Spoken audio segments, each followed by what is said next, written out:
नमस्कार मित्रांनो, राम राम. मी तुमचा का मयूर मगर. सकाळी सकाळी दुकानावरून आलो होतो घरी आणि चिकू शेटची गाडी लावली होती पार्किंग मध्ये जर सर्व गाड्या पार्क केल्या होत्या. आज होता आपल्याला उपवास. घरी आलो होतो फराळाचं करण्यासाठी. मग काय अचानक भयानक पण निघालो होतो आम्ही कुलताबादला जाण्यासाठी.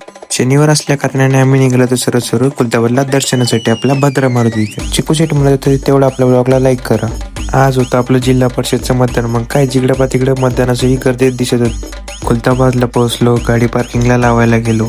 मग आम्ही सर्वजण निघालो होतो मंदिराच्या दिशेने. इथे आमच्या चिकू शेटला दिसत होते विविध प्रकारचे खेळण्याचे दुकान. म्हटलं तर चिकू शेटला 2 मिनिटं डोळे बंद करून ठेव, हे ते मागतच होत. मंदिरामध्ये आलो, मस्त शांत प्रकारे दर्शन घेतले. तुम्ही दर्शन करून घ्या आपल्या भद्रा मारुतीचं.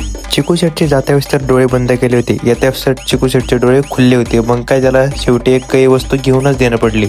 चिकू शेटला आता नवीन काही खेळणी भेटली, ते मग काय तो कुठं पाहतच नव्हता, सरळ निघाला होता त्याच्या दिशेने. तिथून आलो होतं गाडी घेऊन आणि आम्हाला निघायचं होतं घराच्या दिशेने. चिकू शेट तर तिथे खेळणी बघतच होता. त्याला वाटतंय आता मला काय भेटलंय आणि काय नाही. हे आमचे शेट ते शेट लोकांना कसं दरवाजा खोलून द्यावा लागतो. निघालो होतो आम्ही सर्व घराच्या दिशेने आणि चिकू शेटचा काय डान्स चालला होता गाडीमध्ये, काय कळेनाच, वेगळंच काहीतरी करत होता. रस्त्यामध्ये दिसलं होतं आम्हाला शेतातली फ्रेश भाजीपाला. असा फ्रेश भाजीपाला आपल्या शहरामध्ये भेटत नाही. चिकू शेटचे नखरे तर काही संपणार नाही. पण आपला व्लॉग इथंच संपवूया. तुम्हाला जर अशीच क्वालिटी व्लॉग बघायचे असतील तर आत्ताच आपल्या आयडीला हक्काने फॉलो करा. धन्यवाद.